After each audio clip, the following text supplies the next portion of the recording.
This podcast is part of the Batman Universe Podcast Network, hosted by the BatmanUniverse.net. Check out everything related to Batman and the entire Bat family at the BatmanUniverse.net, including news and original content related to comics, movies, television, merchandise, video games, and more. Also, check out some of the other unique podcasts that TBU has to offer. Consider supporting this podcast by becoming a patron on Patreon. Even $1 can go a long way in supporting this content that you enjoy. Look for a link over at the BatmanUniverse.net to offer your support now. And now, on with the show. You don't believe in Batman? Batman is an urban legend.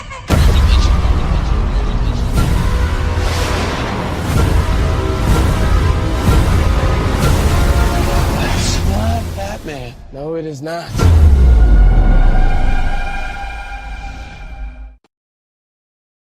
Hey everybody, this is Jordan from Smallville Batcat Shipper. This is episode number 169, and it will be our last episode as Jordan from Smallville Batcat Shipper. So, because this is going to be our last episode for the year, so now we got to think of a new name, Tim.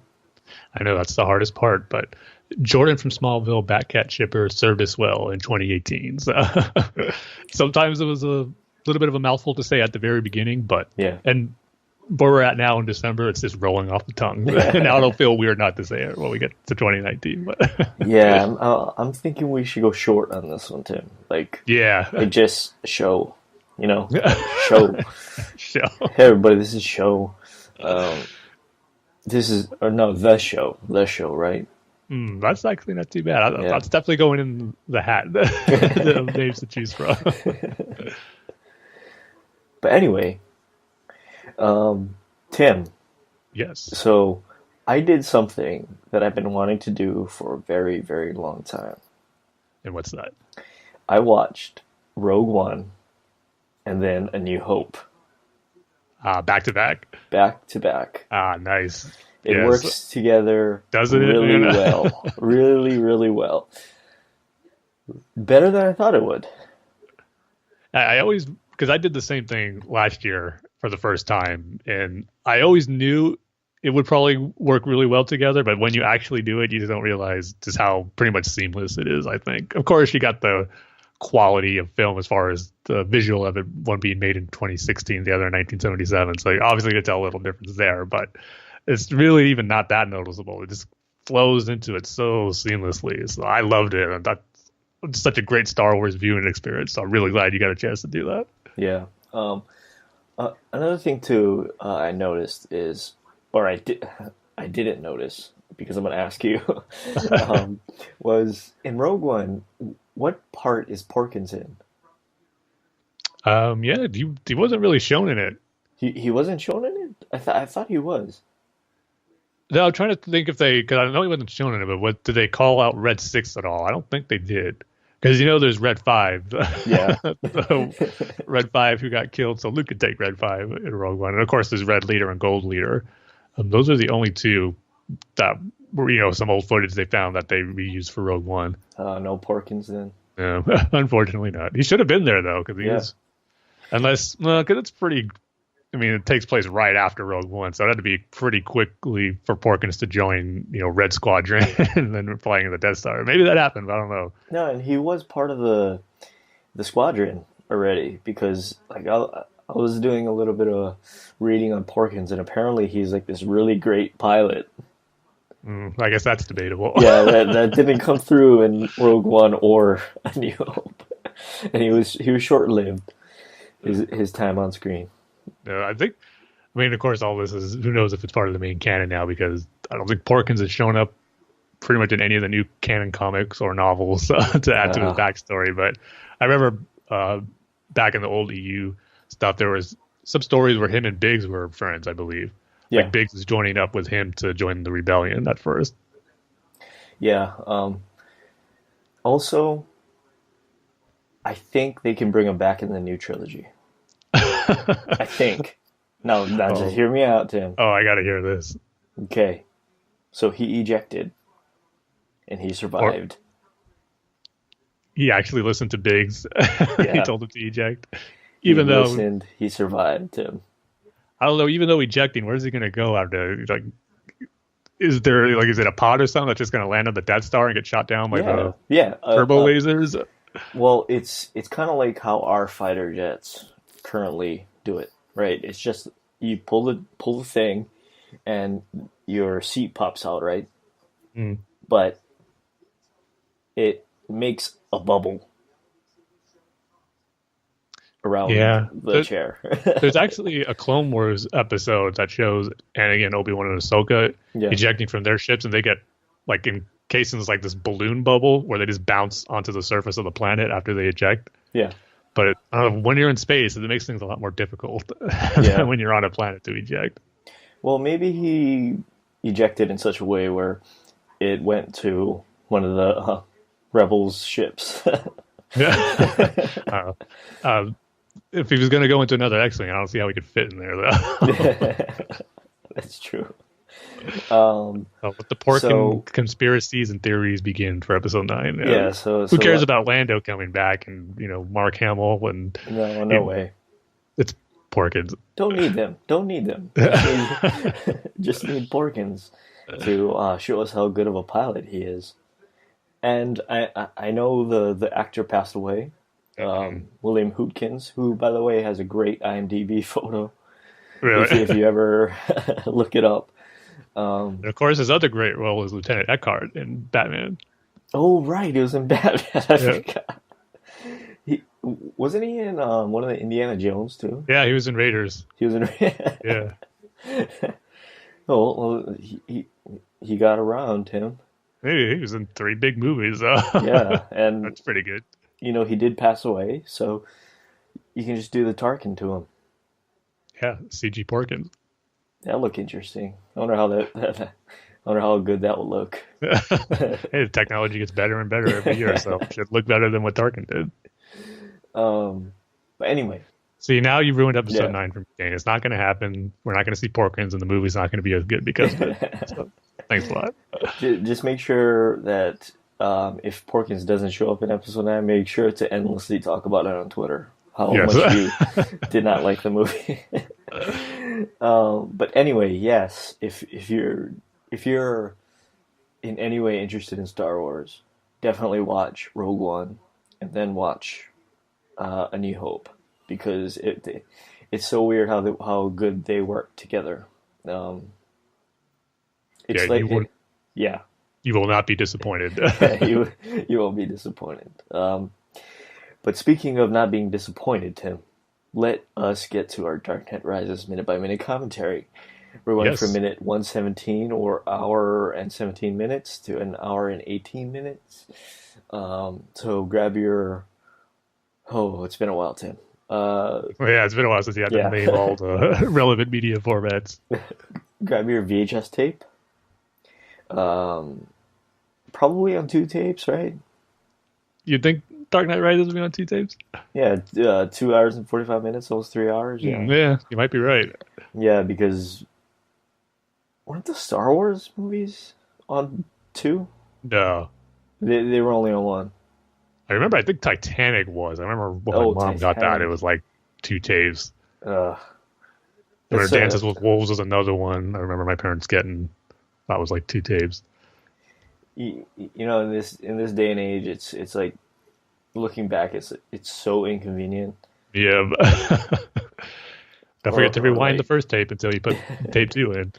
Or like double albums or cassette tapes where you gotta like flip them over. Yeah. I heard cassette tapes are making a comeback, actually. It's like the hip thing to be into. And really? Like no. First of all, they sound terrible, and like you said, it's an inconvenience. The forwarding and the rewinding. It's like no. Well, I mean, I guess I can kind of see it. If you're like a small indie band, that's got to be the cheapest that format. I could see. But Physical you got like format. You got big bands putting out like their albums on cassette just because it's like the retro thing to do. I guess they're trying to capitalize on how vinyl's so popular. They're trying to make cassette tapes like that, but I don't think that's gonna last because the audio quality is gonna be awful. Foo Fighters do that? No, they haven't done that. Yeah, except when the first album came out back in '95 when tapes were still around. because I don't think Nate Mendel would approve. He's the only guy I know in that band besides Dave Grohl. They're the only two who's been there from the beginning. Really? Yep. Did you see, was it last week or the week before? William Goldsmith sort of like made this big controversy because he went on Facebook Live or something. No, I didn't hear anything about that. Oh, okay. William Goldsmith, the original drummer of Foo Fighters and then Sunny Day Real Estate, he said that, well, I mean, you know how Dave Grohl kind of took Nate Mendel and William Goldsmith from Sunny Day Real Estate, right? Yeah. And William Goldsmith said that Dave Grohl has been putting the sort of like stopping Sunny Day Real Estate from releasing their new album. Oh man! Because I don't know, for some reason he doesn't want it out. Why, you think it's gonna overshadow him and ruin the Foo Fighters' popularity and competition? I don't know. Maybe I think it might have been something with Nate Mendel. I think it would take Nate Mendel away from Foo Fighters. But Nate Mendel has always gone with Foo Fighters first. He wasn't on the reunion tour. He didn't play when Sunny Day Real Estate's third album. He didn't play on Sunny Day Real Estate's third album when they got back together. What year was that? He was with 97, I think. Okay. Yeah, that was right in the midst of the Foo Fighters' second album. So yeah, he didn't want any part of the band because he was with Foo Fighters now. So yeah, and he almost left the Foo Fighters like after their second album, like in around 98, 99. Why? Yeah, he was just tired of it, really. And then, the big band tour and all that. You should watch the documentary they put out in 2011 that goes into all that back and forth. Is there a lot of Nate Mendel in that? Yeah, he actually is a big part, does a lot of the interviews. I mean, he doesn't usually talk much, but he does on this. They even got William Goldsmith, too. Oh, really? Yeah. Oh. But yeah, so William Goldsmith said that, but then he walked it all back and said, like, oh, no, it was just a misinterpretation or something. Yeah, I'm sure it is. He doesn't sound bitter at all. Yeah. So why did he get kicked out of the band? Something like they re-recorded his drum parts? Dave wasn't happy with his drumming on the second album when they were recording it. And Dave pretty much recorded them all over again. He's only credited on 2 tracks. And those are like the slowest songs on the album, too. So. Wait, this is their second album? Yeah. So he pretty much didn't record hardly any songs with them. Like I said, 2 tracks on The Color and the Shade, the second album. And then like a few B-sides maybe, but even then Dave might have just did the drums. I'm not sure on. So he pretty much has no recorded Foo Fighters songs. And was he kicked out of the band or did he leave? I think I'm trying to remember with Back and Forth, it kind of sounded like he quit because he wasn't happy with Dave redoing the drums on it. But I think it was something where it was probably going to come to a point where they were probably going to fire him because he wasn't happy with the drumming. Oh, I see. Yeah, I got to watch that. It was really good. I saw it in the theater when it first came out. They had a special movie screening of it. And they had a live broadcast of Foo Fighters performing their new album, like from their garage, like streaming across movie theaters in 3D too. So those symbols are really right at your face. Right. Well, what's it called? Back and Forth. Back and Forth. Okay. Not sure if it's on any streaming things, but yeah, I lied. I do know another member from the Foo Fighters, Pat Smear. Oh yeah. Another original member who left, but then came back. I totally forget that he was on the Nirvana Unplugged. Yeah, he was in the band in their final stages. He never recorded with them, but he toured with them on their final tour for In Utero. Yeah, right, because I think it was Kurt Cobain didn't want to play the lead parts or something. Yeah, he just wanted an extra guitar, an extra guitar player. So to, I guess, not so much to focus on as, I guess, a single guitar player and singing. So yeah, totally forgot. And then I guess, was it this year? Was the 25th anniversary for In Utero? No, the Unplugged. Oh, no, next year will be because it was in 94. No, it actually was 93. I remember the album came out in 94. That's what I'm getting confused on. Yeah, right. It's the 25th anniversary, Yeah. right? Yeah, like people were posting about it on Twitter. I was like, hey, that's Pat Smear. Why is he? Oh yeah, that's right. He was on the Nirvana Unplugged. But anyway, And we went sidetracked off yeah, talking about VHS tapes. yeah. So yeah, grab your VHS tapes, grab your Laserdisc, your Betamax, Blu-ray, DVD, Blockbuster physical, or Blockbuster subscription card. Grab your Laserdisc and grab your Netflix physical subscription copy, and grab my personal favorite, grab your VHS to DVD converted copy of The Dark Knight Rises. And I'm going to give the countdown. So Tim, are you ready? I am ready. Let's do it. All right, 3, 2, 1, hit play. So we see Bruce walking down. Officially out of the cave. And another Scarecrow sentencing scene, which, well, I think I said it the last time or the first time I got to it, but I just wish he was wearing his mask here to see that awesome Scarecrow mask one more time. Yeah, why isn't he? I know. I think he would. Yeah. I mean, like, the inmates are running the asylum, so to speak, and got the right area. They can take advantage of like how we want to look. How long do you think it took Cillian Murphy to do this scene? Like one take? I was going to say, sometimes movies shooting a scene can take a little longer, so maybe a full day to get both of the scenes done.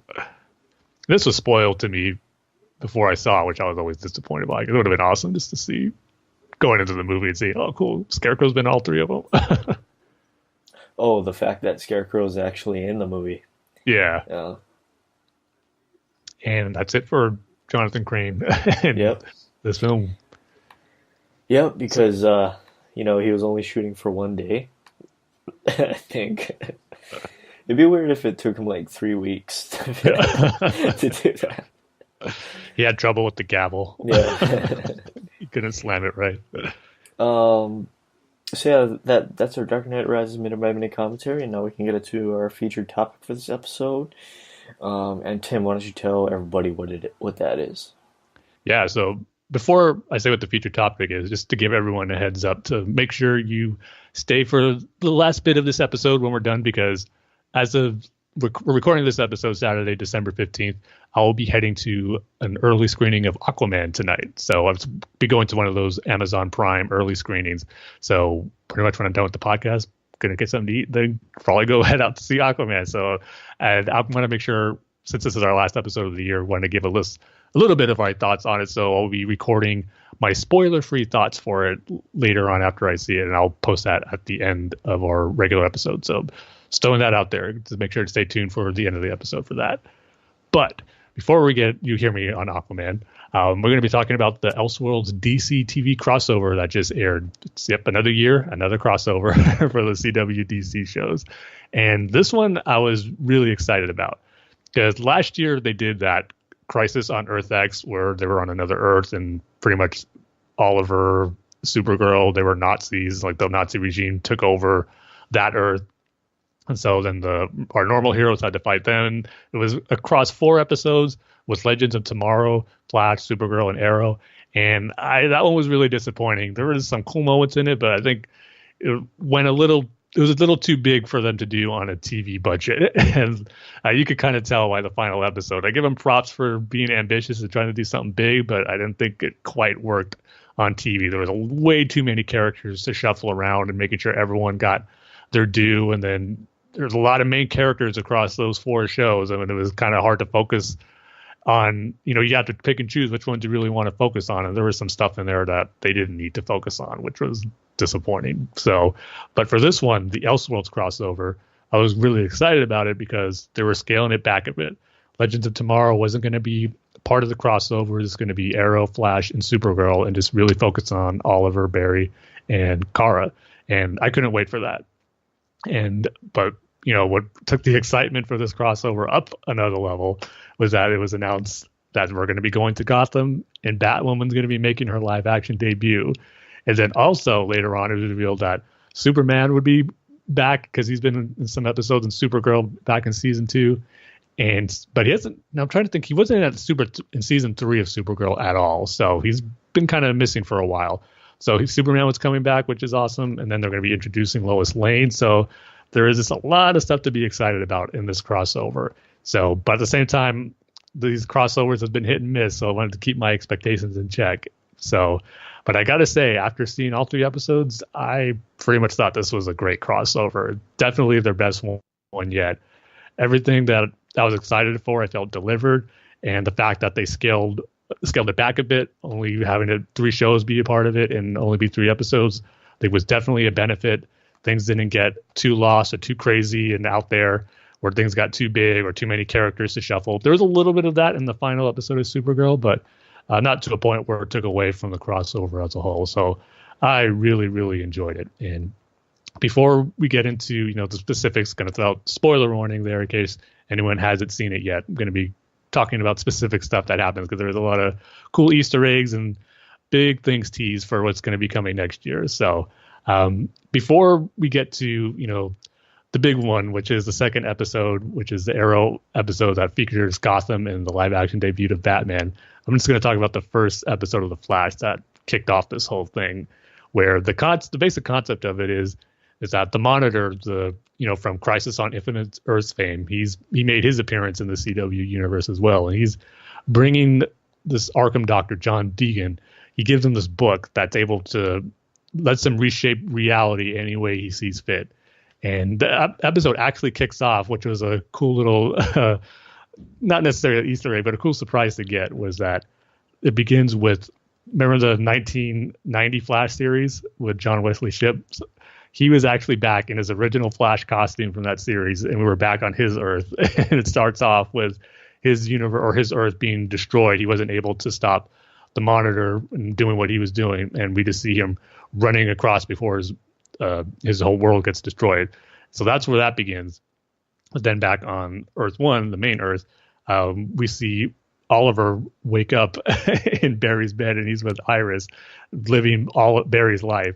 And then later on, we see Barry living Oliver's life, where he's training with Diggle, and they're wondering what's going on. Nobody knows that Oliver isn't Barry and that Barry isn't Oliver. Everyone around them think that everything's normal, but they're the only two who realize, hey, we switched roles here. I mean, what's going on? No one Tim, can I ask you a question about that? Because I did watch the second episode with Batwoman, and it's weird out of context, but so I can imagine. I tried to send you a little information I could. So they look like the other person, right? No, they look how they look. People, like everyone that you interact with, just in their memories, they've always looked that way. Okay, so Stephen Amell is Stephen Amell playing, and Stephen Amell is the Flash, Barry Allen. Yeah. Mm. Okay, and I get it now. Okay. Yeah, it wasn't like something they would actually see Grant Gustin instead of Stephen Amell. They would tell Stephen Amell as the Flash. So that's just how it always been in this rewritten reality. So yeah, I thought it was a thing where Stephen Amell looked like Grant Gustin. No, it wasn't like that. And I gotta say, that was a lot of the fun with this crossover, especially in this first episode. I mean, just seeing Oliver with the Flash powers in the Flash costume and just trying to figure out how to use the speed was lots of fun. And there's that first sequence where he stops these crooks and he's just going way overboard, like infusing his Green Arrow toughness with the Flash, which is not really his Barry style, and goes to extremes with using the flashlight. And so seeing them, and then you see Barry in the Green Arrow costume being happy and like, oh, this is awesome. I know how to fight it. And like, I'm the Green Arrow, having fun with it. So they're basically doing the opposite of what they normally do with their superhero personas. So it was just a lot of fun seeing them not only be each other's hero, but then seeing them interact and telling each other, hey, you got to do this to use this power, or hey, you got to do this, to really motivate yourself to get things done as the Green Arrow. So just both of them kind of explaining to each other on how to deal with their new situation, and as living their lives as each other's heroes. So it was lots of fun. But then since no one realizes who they are and they're not believing them, they have to go to Supergirl's Earth.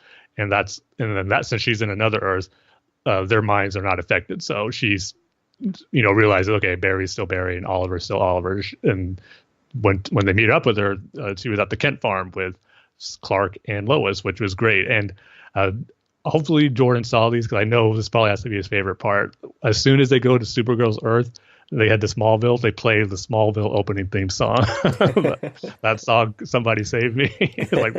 Just to throw it to the Smallville fans, there's a little nod, was pretty cool. So I'm sure that had to be Jordan's favorite part. So yeah, this cool scene, Oliver and Barry finally interact with Superman. I mean, it was just really cool. I mean, seeing these characters interact with the biggest DC hero there is, which has been a long time coming, was just a lot of fun. I mean, seeing Oliver's a little throughout this crossover, you see the insecurity of Oliver here a little bit too, and here meeting Superman for the first time, Barry mentions, "Hey, are you like puffing your chest out?" to try to, as he notices Oliver trying to compete with Superman. But it was just lots of fun, and then the action sequence at the end of the episode was really, really great, because they had to fight Amazo, the robot who can absorb anyone's powers by scanning them, which was a great Justice League animated series episode. And to seeing that done in live action was really cool. And seeing Superman, Supergirl, Flash, and Green Arrow all fighting together was a sight to behold. It's something I never thought we'd see in the early days of these CW shows. And it was made for a really great action sequence.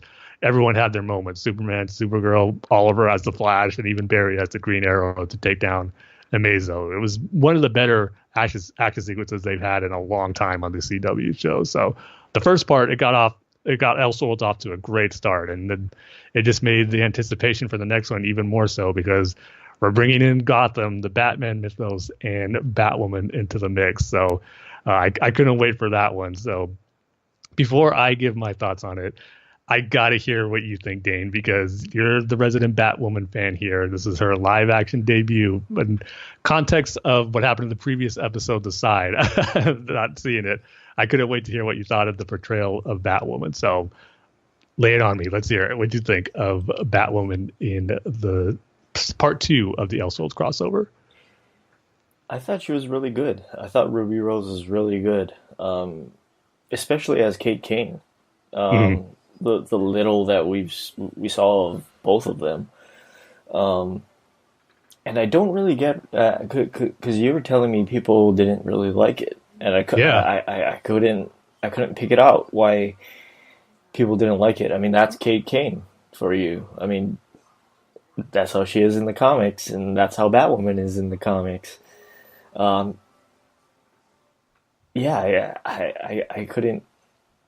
couldn't figure out what people had a problem with. Yeah, that's why I really wanted to hear your take on it, because I know her casting got some negative responses to it, and even people seeing the episode still weren't happy with her portrayal as Batwoman. And after I saw it, I thought she did a good job too. I really liked it, both as Kate Kane and as Batwoman.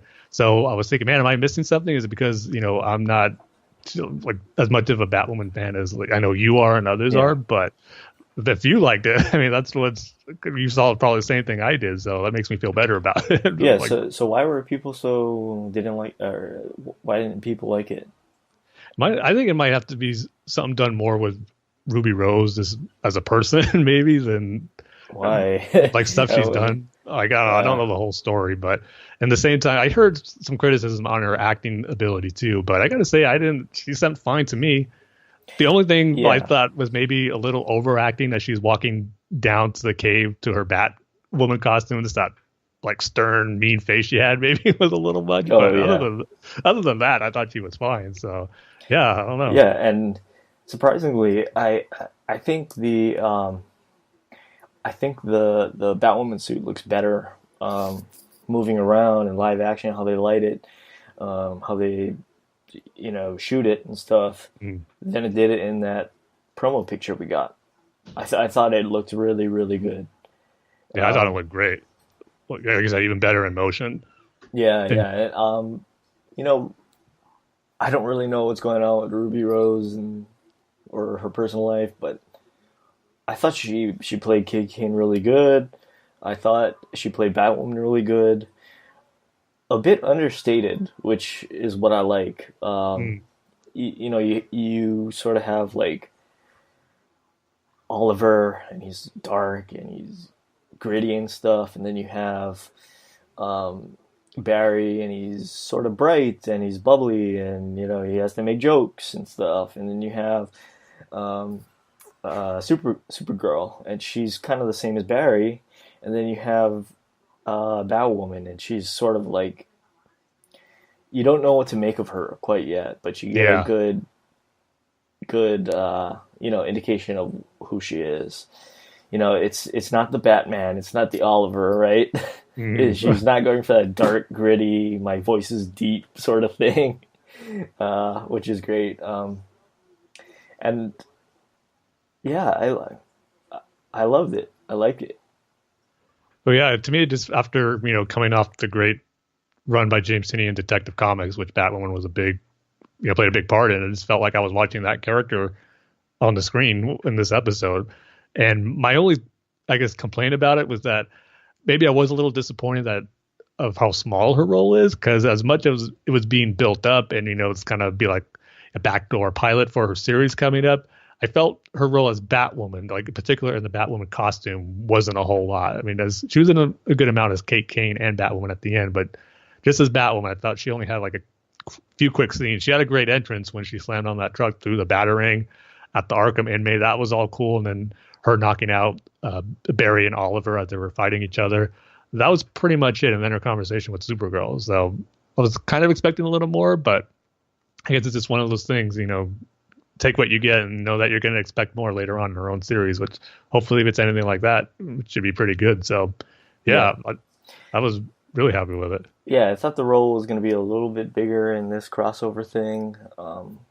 So kind of disappointed on that. But as for Ruby Rose and her in the Batwoman costume, it looks great. It looks great. Yeah. But the other big thing that, just in general I was excited for is the Batman. Tim, can I say one more thing? Oh, yeah, go ahead. About costumes? Stephen Amell does not look good in that. I don't know if it's... That's not the one that Grant Gustin wears, right? That Flash costume looks awful.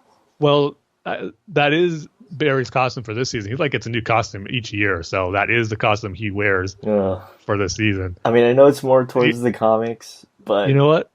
You're not the only one who said that. I've seen a lot of people not liking it. Yeah, but I gotta say, I don't mind it. I actually kind of like it. I like his season 4 costume better. I think that's his best. Yeah. But I do like kind of how bright red it is, and it's kind of more comic accurate it is. But I know I might be in the minority there. It's the mask part. It looks way too big on the forehead part. I don't know. Yeah, maybe I can see that.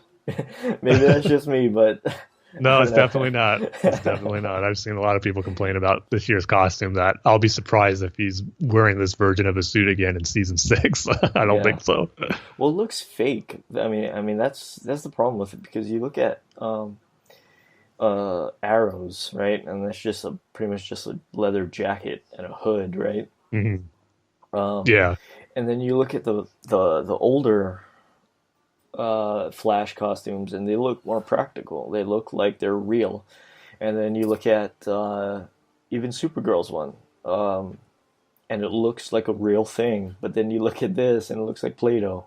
That's what I kept on thinking throughout the entire time I was watching the episode. It looks like Play-Doh. Like they put Play-Doh on Stephen Amell instead of Wow. Oh man, I gotta say you're not wrong though. That's a pretty good comparison, but I still like it. Yeah, and I will say one more thing is I don't know how to pronounce her last name. Melissa is it Benoist, Benoist? I think. Benoist? Yeah, it's one of those. I'm not sure on the exact pronouncement either. Well, let's just call her Melissa. Melissa B. Yeah, she is really great as Supergirl. Yeah, she really is. She does a really good job. She might be my favorite out of all three of them. She's a great actor. Yeah, and she plays the role really well. So No, yeah, definitely. I mean, she's been great since the beginning of Supergirl, and this really only gets better, especially this season too. With what's going on and dealing with Sam Witwer's villain, it made for some good stuff too. So, Oh yeah, I forgot Sam Witwer's in that show. yeah, Sam Witwer is kind of like the Pat Smear of television shows. It's like, oh right, I totally forgot that Sam you Witwer. just see him pop up somewhere in some show. Yeah. But no, the other big thing is just like I was saying, getting the Batman mythos and Gotham into the Arrow universe. Because when they announced this, I wasn't sure. Okay, is this going to be in Supergirl's Earth? Because they already hinted that Batman exists there. No, I shouldn't say hinted. They've flat out said, he's friends with Superman in her Earth. So I was thinking, are they just going to do that and introduce Batwoman there, and she'll be a part of Supergirl's universe? But no, they established that Gotham Batman, it exists in the Arrow universe from the beginning pretty much, because that's what I was really curious about. How are they going to work it out where Batman and Bruce Wayne and Gotham did exist? How are they going to explain, we haven't heard anything about them since Arrow began back in 2012. And for the most part, I thought they pulled it off really well. First, I'm happy that it is in the main, Flash and Arrow universe. I think it's going to be awesome that Batman does exist there. And even though we didn't see Batman in this episode, just hearing Barry and Oliver say the name Batman just brought a smile to my face, because it was something been wanting for since Arrow, in its early days, probably around season 2, when we're getting some hints like the League of Shadows is out there, and then Ra's al Ghul in season 3 is like, if they're out there, Batman's got to be out there. And the fact that he is great, and to hear Barry and Oliver say his name and acknowledge him was fantastic. And I like how Oliver thought Batman was just a legend and a myth, because he wants to pretty much be the first, or recognized as the first vigilante there was. But in reality, of the stuff that was hinted in this episode, that's not the case. Batman has been doing it longer than he has. So Interesting twist too, how they sort of say it, where it's sort of like it was a myth created by the GCPD to get criminals to be scared. Yeah. Right? I thought that was a really great twist. Another thing too is I know we're only in Gotham for like 20 minutes, it seems like, but it looks just like, where's Arrow from? Star City? No. Yeah, Star City, right? It looks just like Star City. I know it's the same areas that they shoot in Toronto. Actually, it's not. It's not? No, they actually filmed in Chicago for the Gotham sequences. It looks exactly the same. Because I was going to say, where they shoot Arrow in Toronto. I was going to say, I did like how Gotham did look a little different than what we're used to in Arrow and Flash. Maybe because I've watched every single episode since the beginning. I'm familiar with how those locations look. That Gotham did look different enough to establish itself as a city that is definitely more run down and crime infested than Star City ever is. And I liked how they established that, but like Gotham's on a whole nother level than like the crime and that Star City was, having the need for Batman and all that. So I loved all that. And I was curious too how they would acknowledge, first off, if they would acknowledge Batman, and if they did, how would they explain we haven't heard of him by watching Arrow and Flash all these years? And they went with a route that, wasn't too surprising, but one that I'm glad they went with was just that he's been missing for a few years and they don't know where he's at. Yeah, it's, some might think it as a cop-out or too easy of an explanation, but there's really not much else you can do. If you want to establish Batman into this universe so late in the game, I think you just got to go for something so easy and not too complicated. He's been missing. I think we're going to get the answer to where he's been, and I think he's going to be showing up in this universe not too long. I'll get to that later at the end, but no, I did like how they brought in Gotham Batman into the Arrowverse finally, because like I said, early on in the early days of Arrow, it was just something I've always wanted to see, and the fact that we're finally getting it, I thought was awesome. That these characters are they're bringing in the biggest parts of the DC universe with Superman and Batman into their world, and I just think that's awesome, and hopefully this gets bigger and better from here on out. Hey, Tim, were you getting a Batman 89, Batman Returns vibe from Gotham? Especially in, first, Batwoman's theme. I'll definitely say, played. Definitely more Batman 89 than Returns, I'll say. But Yeah, and then you get the scene in what is it? Is that Wayne Tower? It is, right? yeah, The inside of Wayne Tower in Bruce's office. yeah. Yeah, I sort of got the 89 / Returns feel. No, I could definitely. Yeah, I got that too. Definitely understand what you mean. Yeah. And even though it wasn't Batman 89, there was a fun Adam West Easter egg though in there when Supergirl's looking at like the boxes in Bruce's office with the Shakespeare bust. The old bard, great. I think she says, right? Yeah. Yeah, there's a lot of cool Easter eggs. I mean, there was that, I think it was at the end of this episode or was it the middle, but you see some police officers call out, "We're on the streets of Nolan and Burton." Like, repeat, Nolan and Burton. Yeah. Which is a nice little nod. There's the name tag, and I think it's one of the producers of all these CW shows. The M. Guggenheim. Yeah. One of the inmates at Arkham. The inmates at Arkham. Yeah. That was another cool thing. Seeing, I knew we weren't going to see any of those villains, but just seeing their names and knowing that they're out there was cool to see. We got a little other visual hints. You saw Bane's mask from The Dark Knight Rises be in there. I love seeing Scarecrow's fear toxin not only see it, but be put to use against Barry and Oliver. And seeing the fear toxin be exposed to that and seeing their greatest fears of their greatest enemies, with Oliver fighting Reverse Flash because he's the Flash, and Barry fighting Malcolm Merlin because he's Green Arrow. So, and then kind of just finding more about the other person through their villains in a way, and just knowing how much each other has been through that. So I loved all that stuff. Tim, you missed one. Mr. Freeze's gun.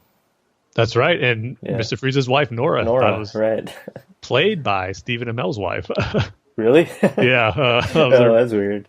Yeah, first role in the Arrowverse, he's playing Nora Freeze. So let me get this straight. I totally forget her name. Like Amber, is it Amber? Which character are you talking Barry's about? friend. Killer Frost? Killer Frost, right? Yeah, Caitlin Snow. Caitlin Snow, right? Amber. What am I saying? So she is Killer Frost, but she can turn it off. Yeah. Okay. It was like a lot of season 3 was her kind of dealing with that other persona of Killer Frost and controlling it, and because sometimes it would just come out will. And now in season 4, and then she lost it at the end of season 3, and she just got it back. Or I should say season 4, because we're on season 5 now, which is hard to believe. But yeah, she just got it back not too long ago in season 5. And that it's not really a metahuman ability. She was experimented on by her father, because her father had a disease he was trying to cure, and he put that in himself, and he was, did it on his daughter too, so she would, wouldn't have that disease as well. That's how Killer Frost came to be. Okay. And Felicity is married to Oliver? Yeah. When did that happen?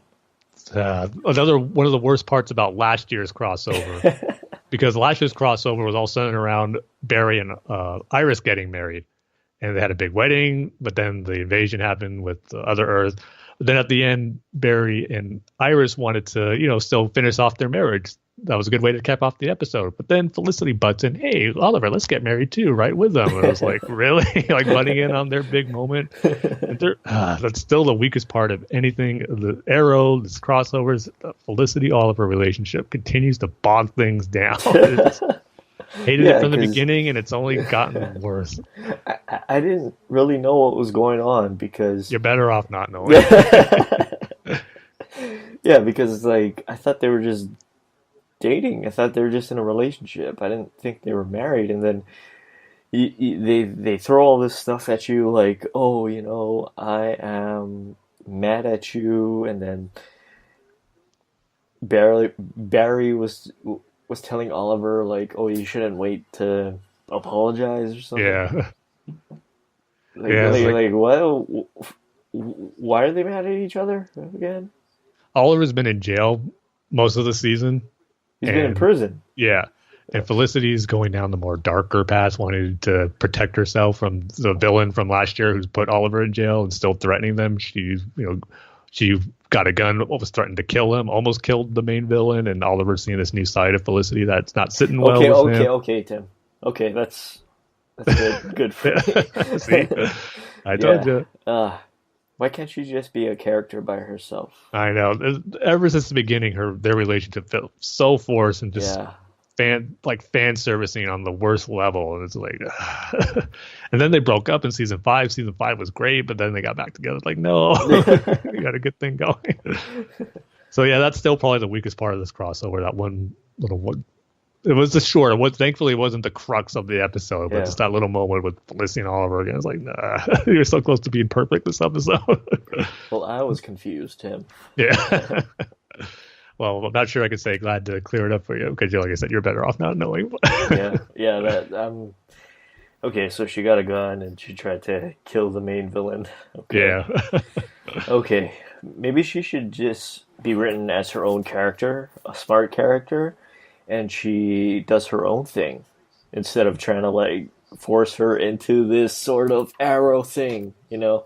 Well, she was fine in season 1 and 2. She was perfect, and I had no problem with her then. It's just whenever her and Oliver became a couple is where things were like her characters went, man, it just became real annoying. Oh, well. So, yeah. Anyway, Tim. Thankfully, like I said, it wasn't the crux of this whole crossover, kind of like how it was in last year's. Yeah. And I guess the last really cool thing I dug in part 2 was at the very end when the 1990 Flash comes into the Air universe to warn him, and he sees Diggle. And he goes, "Hey, John, how come you're not wearing your ring?" Right. Yeah, I was wondering about that. I was like, when did Diggle become Jon Stewart? Yeah, because that was always like a fan speculation. I wouldn't say rumor because it was just, I think, a fan theory and something that fans thought would be cool to see. And that was, I guess, a nice little nod to those early days when everyone thought, hey, maybe John Diggle could become Jon Stewart and be a Green Lantern. Yeah. But apparently on that Barry's Earth, he is the Green Lantern. So if we ever go back there, I want that show. Hopefully we go back there and then we see Diggle as the Green Lantern. That would be pretty cool. Oh, that would bring me back to these shows, Tim. If Diggle became Jon Stewart. It might happen. Like I said, I'll get to that at the end. Okay. But so this episode ends. We see they try to go up against the Monitor, but he sends the 1990 Flash back to his universe, and he messes with time again, where Oliver and Barry are criminals, the Trigger twins. I don't know if you remember those cowboy twin Batman villains. I remember reading them in like the first Night Quest comic series where John Paul Valley's Batman went up against them. They're like one of the first villains I remember him going up against. So vaguely I remember that. Yeah, so that was a nice little reference there. Yeah. And so you didn't see the next episode, right? No, but I wanted to ask you, who was that cop that Oliver knocked out? There was 3 of them. One of them was because at the beginning of the episode you saw Deathstroke's son Jericho. Yeah, I think he was a cop, and then you saw the villain from Arrow last year. That was the one who handcuffed Oliver, I believe. So he was like the main villain from season 6, and he's still playing a role in season 7. So that was him. Also, he's in the Apes movies. Yeah, which is really cool. Yeah, I'm trying to think who was the third cop. It was another familiar villain. Who was it now? Was it Malcolm Merlin? I think it was Merlin. No, I don't think it was, because I would have been like, hey, that's. Yeah, I'm blanking on the third cop, but they're definitely previous characters that we've seen before. And then I might have been not paying attention. So then the episode ends with Superman in a black costume coming to Earth and threatening Oliver and Barry. That's where the episode ends, and the third episode picks up where we find out that John Deegan, the Arkham Doctor, the one messing with the universe, made himself Superman. And now, as the Monitor told him, you need to go bigger. And so he went as big as he could with becoming Superman.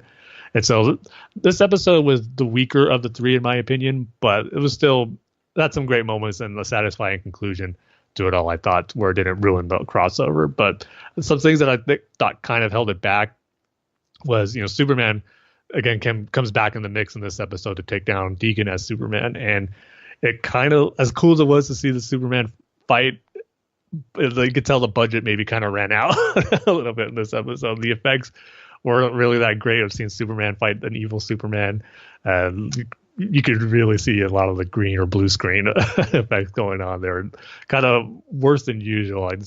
This took me out of it a little bit, realizing how bad it looked, which was unfortunate. But then The episode, how everything's kind of wrap up, is that they're teasing, the big moment from Crisis on Infinite Earths where Barry and Supergirl die in that story, because they have to stop Deegan from rewriting history with that book, and they figure, hey, let's slow down time, slow it down enough so Superman can take him down, take the book, and stop him. And so Barry and Supergirl are going to do that by like going in opposite directions in the rotation of the Earth to slow down time.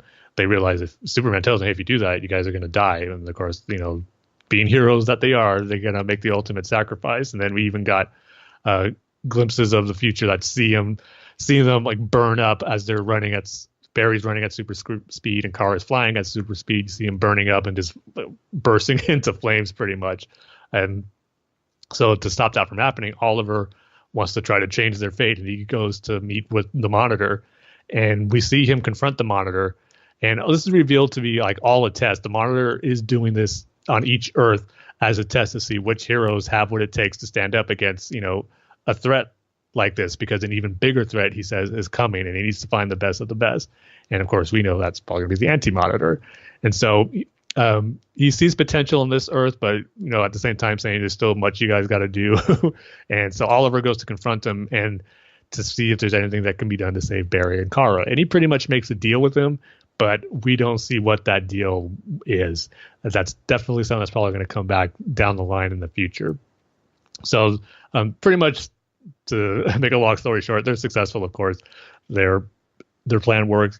They slow down time a little bit. They were able to stop Deegan from destroying or rewriting history. Superman's able to take him down, get the book, and make things right again and put everything back to normal. And it's a happy ending for the most part. But the big thing is that the tease we got at the end of the episode, where all we got, because things end on a happy note, Superman, Supergirl, Lois, they all go back to their Earth, and then it gets revealed that Lois is pregnant, and that Superman and her are going to live on the planet, I believe it's Argo, I think it was a plot point in season 3 where there's some surviving Kryptonians that, kind of made their own colony where they're living on. And then Superman and Lois are going to they're going to go over there and raise their baby there the first year. So Superman's pretty much leaving their Earth in the hands of Supergirl. And then at the end, Superman proposes to Lois. And we don't actually see him leave their Earth, but it's implied that that's what they're going to do. And the reason why we probably won't see Superman for a long time. And then at the very end, we get the tease. We don't get any footage of anything. We just get the title card that says Crisis on Infinite Earths coming in 2019. So they're going for it, which I'm surprised. I mean, they're going to go full blown Crisis. And man, I'm like excited and a little nervous because, like I was saying about last year's crossover, it looks like they bit off a little more they can chew and trying to go too big for what they could do on a TV budget. And man, if you're going to do Crisis on Infinite Earths, it's going to be a lot bigger than the Crisis on Earth X episodes from 2017. And you got to deliver on it if you're going to do this story. And this is what I was saying about certain characters making appearance here. We're talking about Green Lantern, John Diggle as Green Lantern. He could show up in this because Crisis on Infinite Earths, you get those different heroes from the different Earths involved in that story. And you could see John Diggle as a Green Lantern. That'd be a good way to use him because I don't think Diggle, the one we know, is be able to be much of a factor in it. So why not just have some fun and bring in that Green Lantern version of him, which would be really cool. And I think this is probably where we're going to see Batman make his Arrowverse debut here.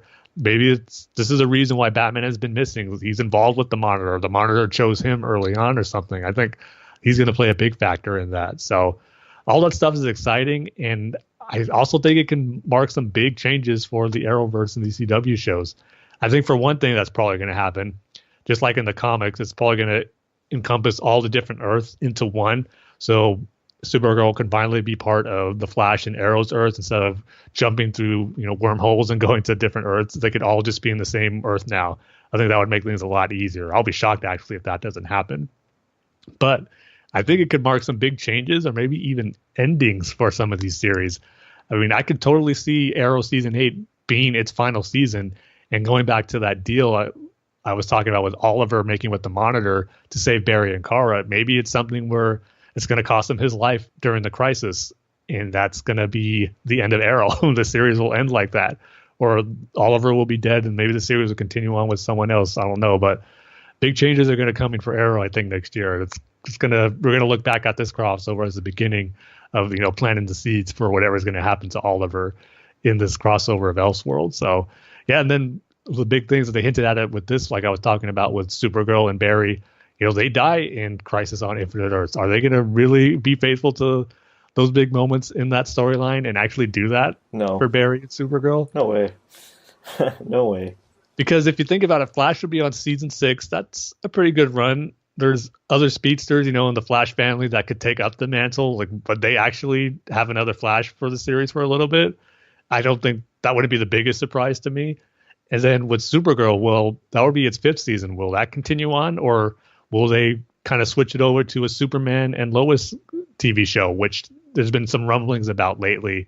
And that, like I said, even though at the end they said they were going to take some time off and be on that other planet, they're going to be back for Crisis. They have to. So I can see that happening as well. So just a lot of different possibilities that can happen from Crisis on Infinite Earths, which is exciting, but at the same time, got to keep my expectations in check, because again, it is a TV show budget. It's it's not going to be expecting stuff we see in the movies. So got to keep your expectations in check that somewhat, but it's hard not to be excited when you're a big DC fan and they're actually tackling one of DC's biggest stories. So hopefully they could pull it off well. I'm definitely going to be anxious to see how it's going to be done.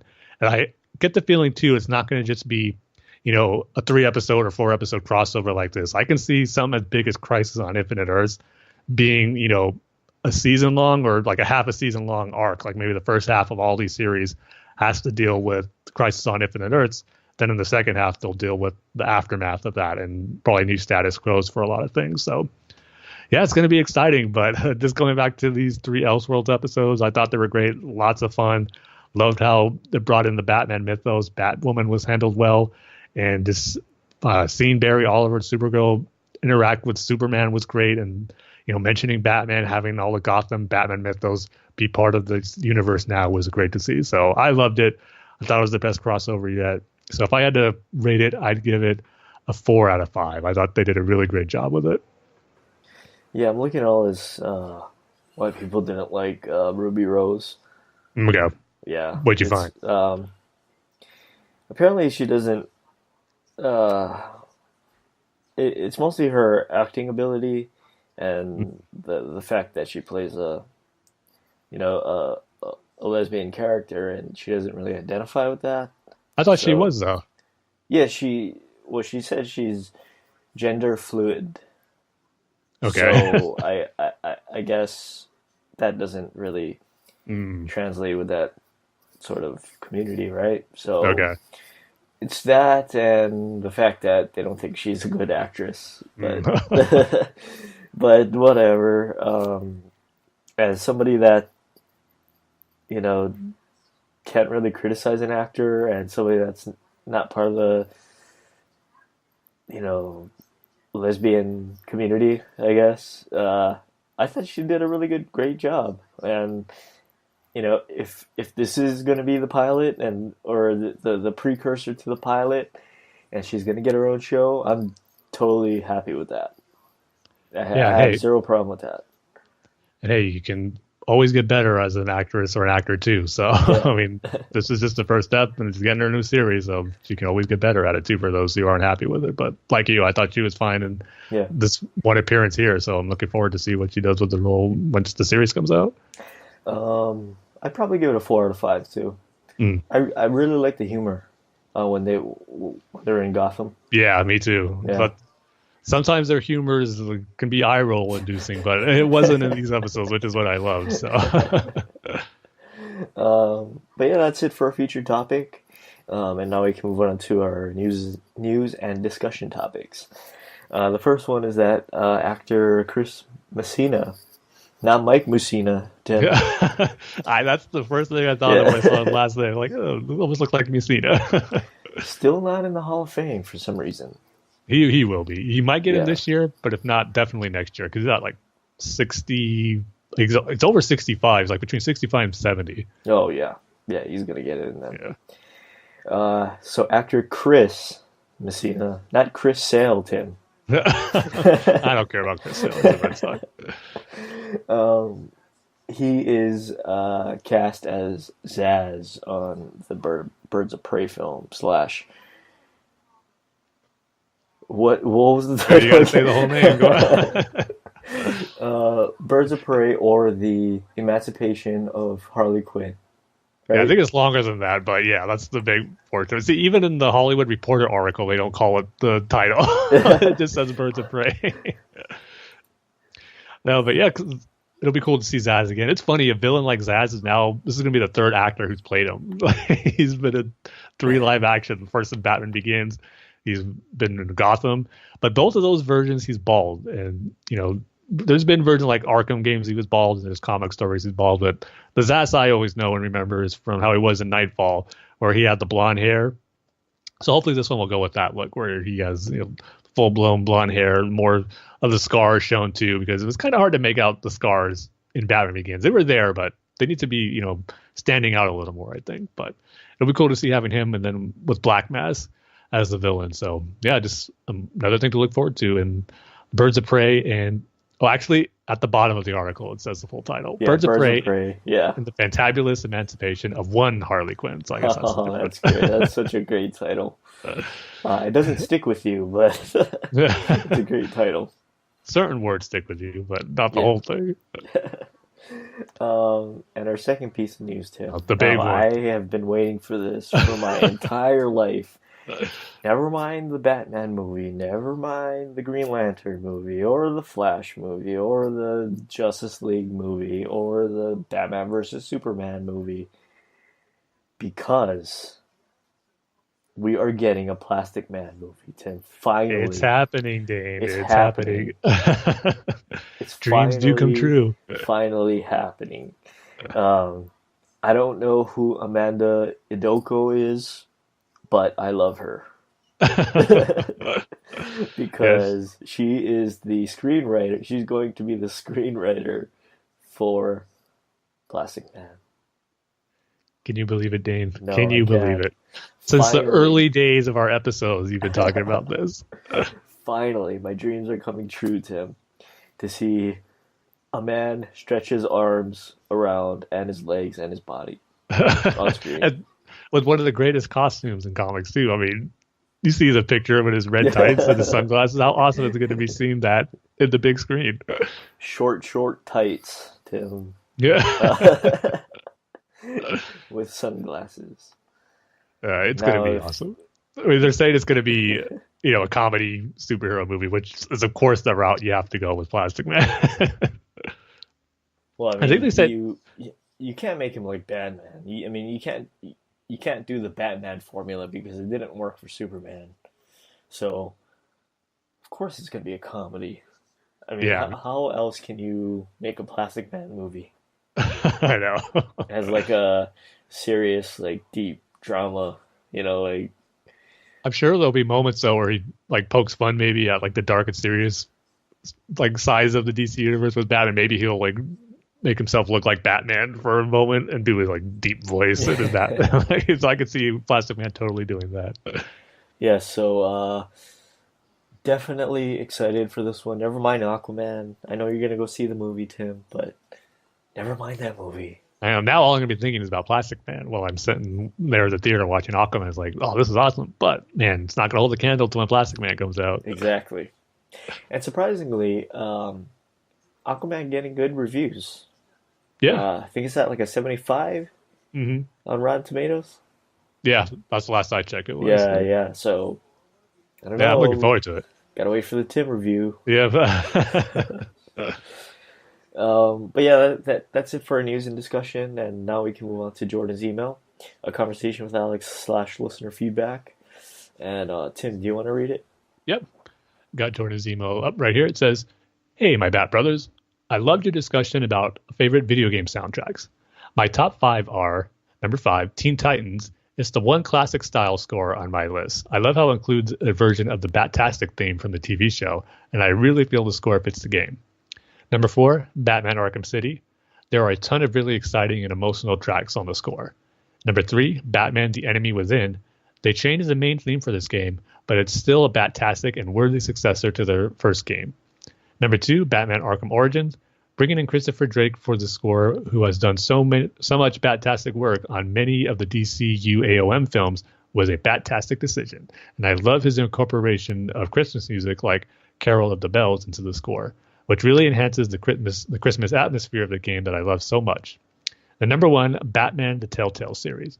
The main theme for this game gives me chills every time I hear it, and it is one of my favorite Batman themes ever. When I played the game, each time I launched it and that theme started playing, I was just sucked in immediately. Yeah, I remember the first Telltale game having a good menu theme and just a good theme overall, but it's been a while since I've heard it. I'll probably have to go back and revisit it. That being your number one choice, Jordan, because I remember it being good, but now with hearing it saying it's one of your favorite Batman themes ever, I should probably revisit it and check it out. Yeah, I'm thinking about the Arkham game menu screens. Mm-hmm. The dynamic menu screens with the the menu screens never really stood out to me that much. And again, maybe it's not more because I haven't played them in so long. And I actually just got the remastered versions because they're like $5 on Black Friday's sale, like Xbox was having. Yeah. So for both games, they were $5. Like I got to get them. They're remastered. So eventually, I'll probably want to replay them again and revisit those themes. But the scores were always good on all those games. Hey Tim, let me ask you: is Arkham Knight on Xbox? Yeah. Okay, because on PS4, I believe you can only play it on the PlayStation Now service, the streaming game service. Really? Yeah, I think so. You can't buy it on the store? I don't. Only for PS3, I think. It didn't even come out on PS3 though. Wait, no, not Arkham Knight. I'm sorry. The first one, Arkham Origins. Origins, okay. Yeah, sorry.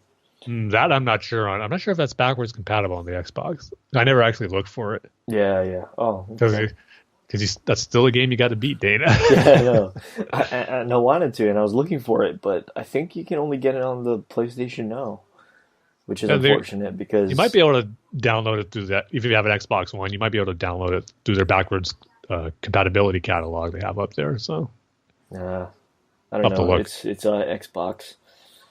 Yeah, maybe I'll look next time I turn it on. I'll let you know. Xbox is the inferior console to the PS4. You said superior, right? Because that is definitely correct. No, definitely inferior. Well, the Switch is superior to all of them. It's that controller, man. That controller, I'm so used to it. Well, Xbox controllers come a long way since their very first one. Yeah. That big fat prick. Yeah. Oh, that was one of the worst controller designs ever. Oh yeah, and you mentioned the Switch. I think it was last week. I came so close to buying one, Tim, because I know you should have. Yeah, because of Smash Brothers. Smash Brothers is awesome. I know you'll love Zelda. So yeah, there's definitely games I know you'll like if you get one. Got to make another Mario game, and then I will definitely buy one. Oh, there's Mario Odyssey. That game was awesome. Really? Yeah. Oh, there was. There is one for Switch. Yeah, came out last year. I didn't even know that. Oh yeah, it's really, really good. Is it like the classic Mario where it's just stages, or is it like the N64 where it's it's more go around? Yeah, it's more like the N64. Ooh. Yeah, it's really, really good. That's why I love it so much. It was like the first one in a while that really took me back to the glory days of the N64 game, which is one of my favorite games of all time. So I'm gonna have to. You know what? This podcast is over. Thank you for listening. I'm gonna go look at these videos. Dane's gonna be getting a Switch, so. But Jordan continues in his email saying, "Usually I tend to share Tim's opinion when it comes to things which you guys disagree on, but with regards to the full title for Birds of Prey, I'm with Dane this time. It's so Harley Quinn in my opinion. It reminds me of how for Batman Day in 2017 they had Harley take it over." And for the logo that year, they had Batman Day crossed out with Harley Quinn Day, written on top of it as if Harley had done that herself. By the way, I just wanted to ask Tim if he's seen the Batman episode, The Breakout, yet. No rush, but please share your thoughts when you do, as I'm really eager to hear them. Yeah, sorry, Jordan, I haven't yet. I actually now got to look to see if I can find it anywhere, because I know the Batman used to be on Netflix, but I know once DC Universe came out, I'm not any of the DC shows are still on like Amazon or Netflix anymore, so I might just have to check YouTube to see. Sometimes they have full episodes, sometimes they don't. If not, I'll just have to wait till I get my DC Universe subscription, which, again, I'm going to be banging that drum till they do it. Put it on consoles. Come on, every episode I'm saying it, and it's still not here. Let's say 2019, I think, but when? Especially with Titans is wrapping up, it's like, I just want to watch this stuff on my TV. That's funny when you said 2019. Yeah, but when? December 31st, 2019. Tim. Over a year. Don't say that, Dane. Please don't. It better be early 2019 because I want it for Young Justice. And I'm tempted now because I think they're having a holiday sale where you can get a subscription for like 3 months for like only $4 a month. I was like, oh man, should I do that? Pay that much for have stuff just watching on my iPad? Yeah, I was about to say, you have an iPad, you have a bigger screen. So yeah, when I want to watch stuff, especially when it's like a new DC TV show that focuses a lot on Dick Grayson and Batman and stuff, I want to see it on my TV for the first time, not on my small iPad screen. But it might come to that. It's like getting closer and closer. But I guess. Yeah, well, I'll definitely still keep that in mind and let you know, Jordan, when I see the breakout yet, because you definitely maybe curious to check it out with how the portrayal of Black Mass was in that one, the more serious take. So I'll definitely let you know. But he says, personally, I love the look of Shane West's Bane on Gotham. To me, it feels like a blend of Tom Hardy's Bane and Michael Callan's Metallo, both of which I love. I can't wait to see what Gotham does with the character, especially given that the show's portrayal of Batman's rogues gallery has always been one of its absolute best aspects. Yeah, they just wrapped up production on Gotham this week. Saw a lot of tweets from the actors and like the main show's Twitter handle showing like the rap party and all that stuff. So Gotham is officially done, and it's coming back the first week of January, I believe. I think Jordan said that in his last email when it's returning. So yeah, about 13 episodes. So we'll see how it all wraps up.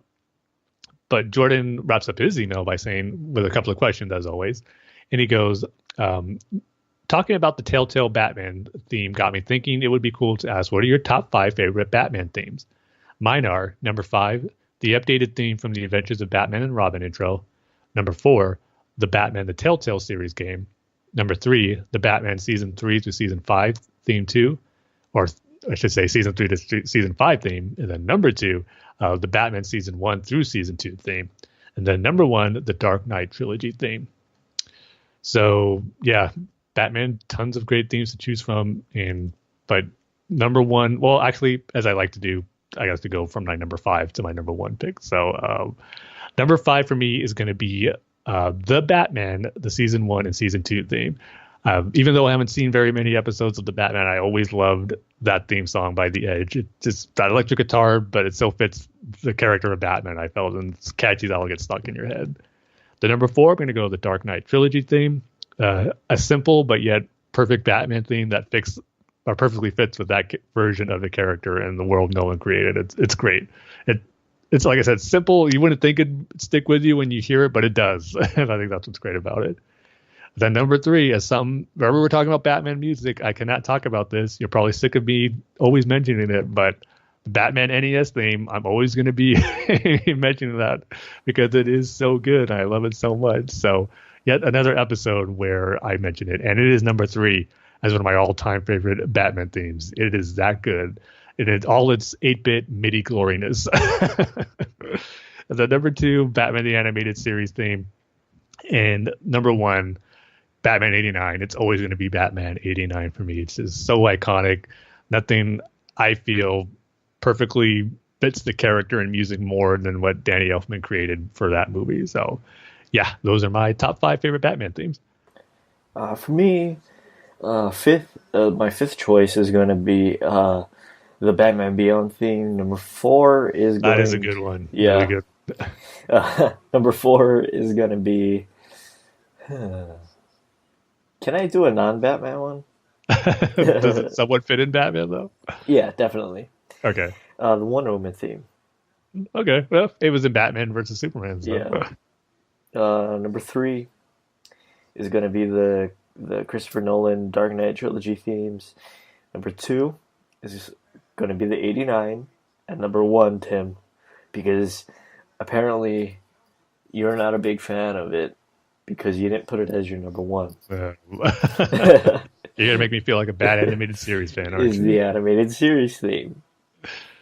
See, I had it at my number two, but the reason the Batman 1989 theme kind of inspired that whole theme for Batman in the animated series. It's different, yes, but they incorporated certain aspects from the 1989 theme, which is why I got to put that as number one, because I don't think we would have that great of an animated series theme without Danny Elfman's classic theme.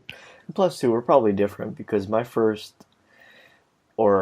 first time I heard that theme was the animated series. I didn't see the movie till after I had watched the animated series. So that makes sense. Yeah. And in fact, I remember being like, hey, they used the animated theme for the Batman '89 movie. They went backwards in this case. They went backwards. But Jordan's second question is, who are your top 5 favorite members of the Bat family, and what is your favorite iteration of each? For me, it's number 5, Tim Drake, and his favorite iteration is the DC Animated Universe. Number 4, Dick Grayson, favorite iteration, the Batman. Number 3, Barbara Gordon, his favorite iteration is the Batman as well. Number 2, Selina Kyle, his favorite iteration from the Dark Knight trilogy. And number 1, Bruce Wayne, favorite iteration, the Dark Knight trilogy. Yeah, for me, I'm going to go with number 5, Alfred. I mean, the father figure of the Bat family who's always been there for everybody. And my favorite version, probably going to give the edge to the animated series, just because I just love how that version of Alfred really was the father figure who's been there since Bruce's birth and for his whole life. And not every version of Alfred is like that. But I got to give another nod to Michael Caine's Alfred, probably one of the best live action ones, who also had that storyline where he's been there from Bruce's birth and as a child too. So, but the animated series gets the slight edge. Number 4, I'm going to go Cassandra Cain, and my favorite iteration is going to be the pre-New 52 version of the character when she was Batgirl. Just loved her origin story and just how she came to be part of the Bat family. Even though the character in Rebirth was great too, they did especially what James Tynion did with her in Detective Comics, but I still prefer the pre-New 52 version. Number 3, I'm going to go with Tim Drake, and I'm going to go with the pre-New 52 version as well, from those early days, first reading of the character in Nightfall, and those early 90s comics, like the pinnacle of Tim Drake stories for me, and always loved them. And again, the one who brought about the most iconic Robin costume ever. So I got to give an extra point there for that comics version. And then number 2, I'm going to go Dick Grayson. My favorite version is Batman, the animated series. And then, no surprise, but also number 1, like you, Jordan, is Bruce Wayne. Also, Batman, the animated series, as my favorite version of the character. Shocker, I know, but those are my top 5 favorite Bat family members. For me, I'm going to put a little spin on it where it's not going to be my favorite characters, but they're iterations, right? Okay. So number 5 is going to be Tom Hardy's Bane, because I don't know, it's a bit underrated. People don't talk about it enough. I would agree with that. Number 4, I'm gonna go with a slightly different one and I just want to say I don't agree with this Batman's politics. That's gonna be the Dark Knight Returns Batman. I for some reason I just like the simple design of it. Looks awful in the Arkham games.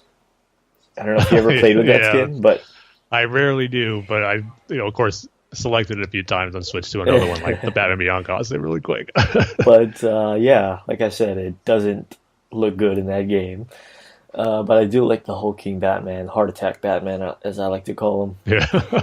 Number 3, Gordon from the Dark Knight trilogy. Number 2, Alfred from the Dark Knight trilogy. And number 1, see, it's a tie, Tim.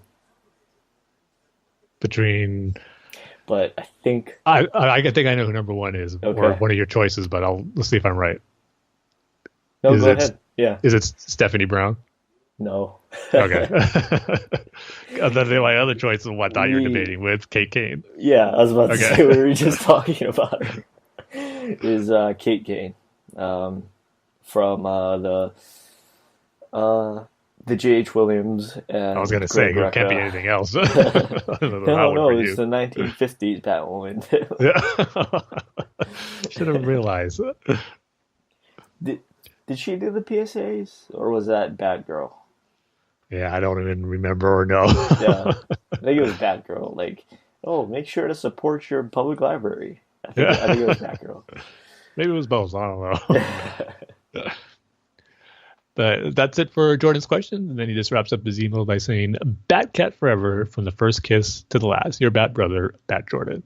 So, yeah, going back to the Batcat close to his ending. It's been the Klana one for a little bit, but now we're back to Batcat. So, well, Batcat is no longer, so. For now, we never know if Tom King's run ain't over yet, so we'll see where it is.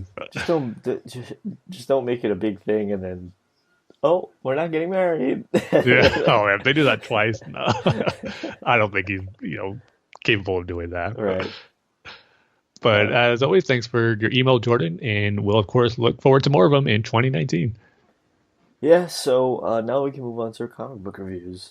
And we only have one for this episode. That's Batman number 60. And what is going to be our rating scale, Tim? How about Porkins theories, conspiracies for episode 9? Yeah, Porkins conspiracy theories. Yeah, or survival conspiracy theories for episode 9. He could have survived, Tim. He could have survived. Okay. Anything's possible. I mean, we're in the future, but a long time ago in a galaxy far, far away. Exactly. So you would think that they would have the escape pod down by then. Yeah, Anakin is looking for a way to keep people from dying. Maybe that secret will be discovered in episode 9. But of all the characters they bring back, it'll be Porkins. It'll be Porkins, of course. But anyway, this issue is going to be Batman number 60. And as always, spoilers if you haven't read it yet. But this one's continuing on Tom King's story of, Batman just unhinged. And this issue in particular pretty much focuses on 3 characters and what they're doing at, the same time. You got Gordon dealing with the aftermath of Batman punching him in the face and not wanting to have anything to do with Batman. And he's trying to get more details on the recent incidents Batman's had with villains like him beating up Mr. Freeze. So he's going over police reports. And then we see Batman just going out against more of his villains, trying to find information, this time about Bane really running Arkham Asylum that everyone's denying. He goes up against Maxie Zeus at the beginning of it, and he later goes up against, I'm thinking who else he went about. That's right, Firefly. He didn't look like Firefly that I'm used to in his designs, but he's a little different.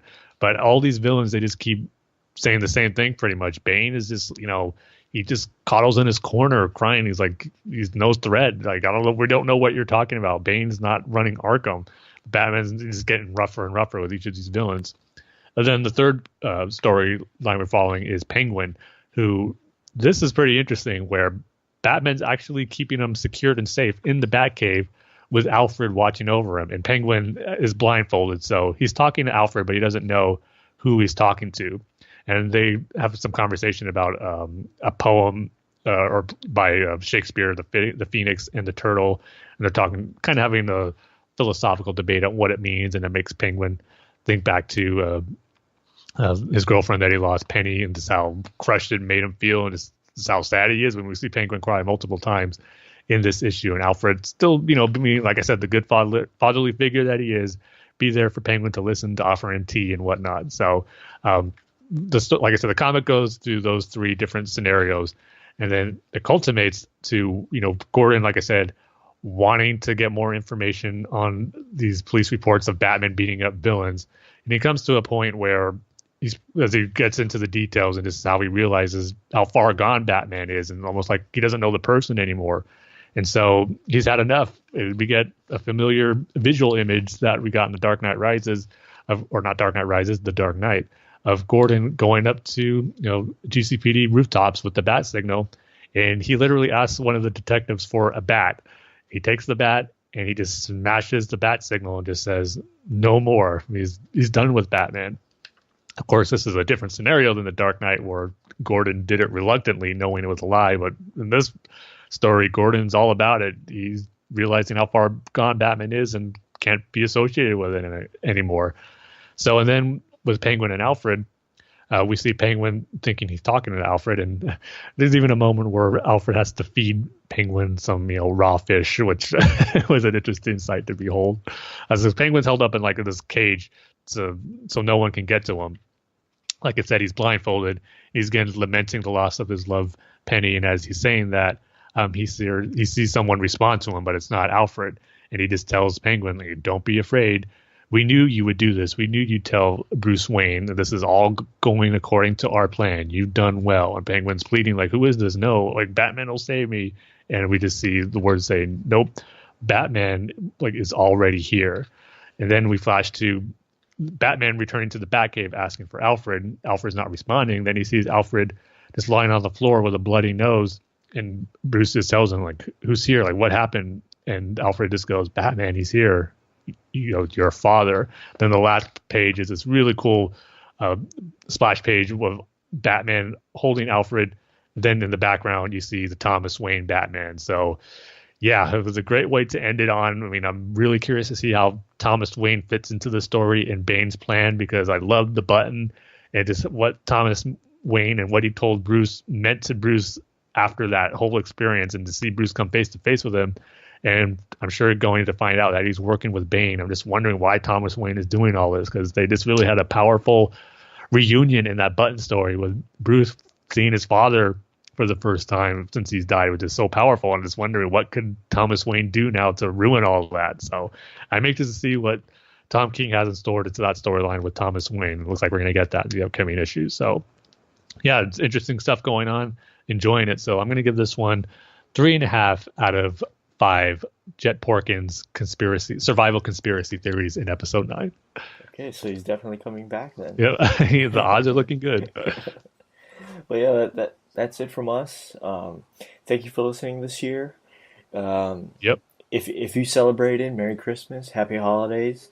If you don't, Happy Life Day, Tim. Yes, Life Day, the good old one from Star Wars that we can always go to. Yeah.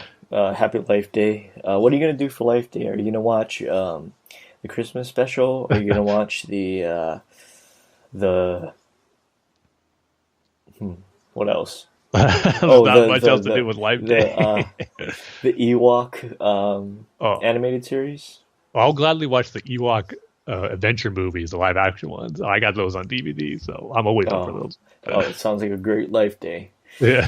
Have you ever watched those, Dave? No, I haven't. They might be on YouTube. Just watch it. They're going to be as campy and cheesy as you'd expect. But okay, good. You'll have a good time. Good. But yeah, thank you for listening. We'll be back next year with a new name. What that name is, we'll find out in 2019. Yeah. What is it going to be? Yeah, well, we got a few weeks to think about it. Yeah, we have time to think. So yeah, like I said, happy holidays, stay safe, and we'll see you guys next year. But go over to BatmanUniverse.net, Facebook.com/BatmanUniverse, Twitter handles at BatmanUniverse, show's Twitter handles at Bat-Fans Podcast, Tim's Twitter handles at TimG311. I'll say it since it's the last of the year. And my Twitter handles at Dane Says Banana. And you can email the show at batfanswithoutpants@gmail.com. So with that, like we say at the end of every single episode, Tim. We love each and every one of you with our Bat and Jet Porkins hearts. And Life Day hearts. Yeah, I should add that too. Yeah. See you guys next time. See you next time, everybody, and stay tuned for my Aquaman review. Legend has it that one day a new king will come who will use the power of the trident to put Atlantis back together again. It's the exact spot that Volko gave me my first swimming lesson. I already know how to swim. Not even close. You have to forget all the teaching of the surface world. Go deeper. Uncover your Atlantean instincts. He spent his entire life training. Training to be the best. My parents made me what I am.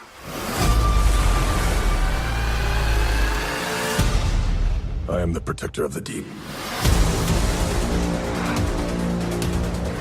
In this trident resides the power of Atlantis. In the wrong hands, it would bring destruction. But in the hands of the true heir, it would unite above and below.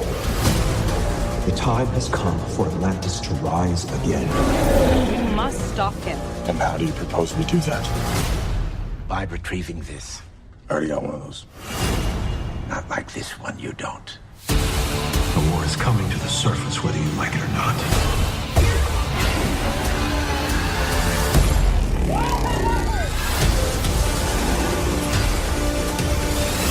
Your mother always knew you were special. She believed you'd be the one to unite our two worlds. Atlantis has always had a king. Now I need something more.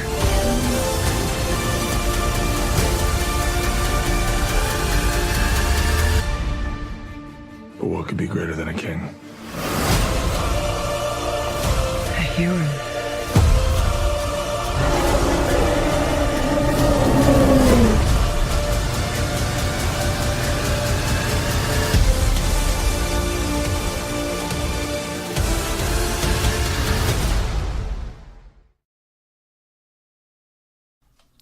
Hey everybody, just got back from my early screening of Aquaman, and I am here to give you my initial thoughts, reaction, and review of the film.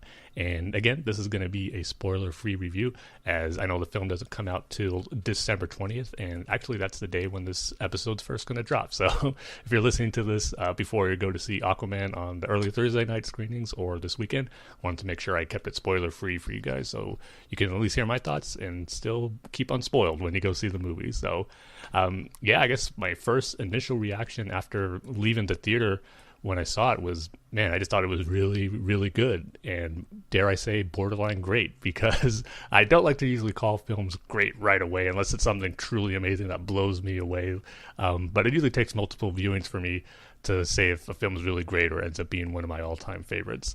But Aquaman has potential because, man, it really delivered, I feel, on what I thought was shown and promised in those trailers in our first look that we got at it back at Comic-Con, of really delivering something that we haven't seen before in a comic book movie or just in these genre action type films before.